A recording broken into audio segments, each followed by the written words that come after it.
And as I say, on the one hand, that's extremely disturbing and extremely pessimistic in terms of the statistics.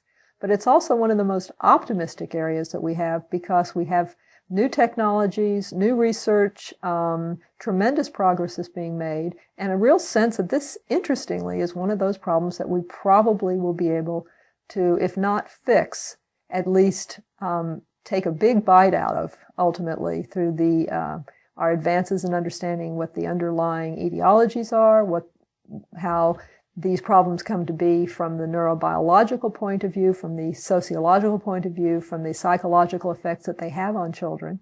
And there are problems that, with the new, as I said, with the new approaches, the new interventions, that we're seeing tremendous improvements. So it is one of the more hopeful areas of research these days, and for society as well, I think.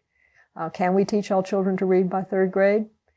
That's going to be a matter of enhanced translation of what we've learned from research out in the output of that into the institutions that we have that train children, the public schools. One of the most discouraging areas is how long it takes to translate that research into the classroom.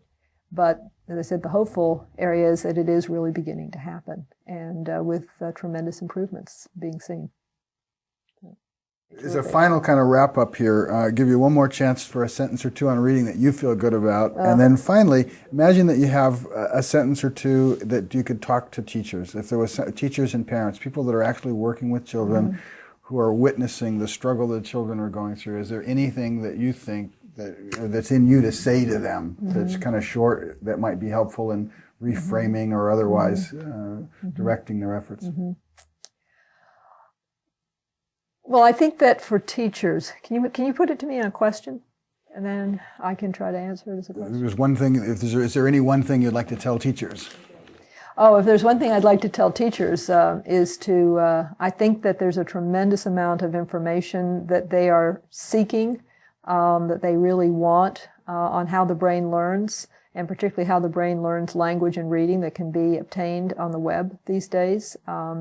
And there's some wonderful websites that focus just on that and that are done just for teachers, like Brain Connection. I don't know if we can say that, but, Brain Connection is one of them. I think teachers very much want to increase their understanding about how the neuroscience of education and how the brain learns. And so a lot of that information is available through conferences and through the website.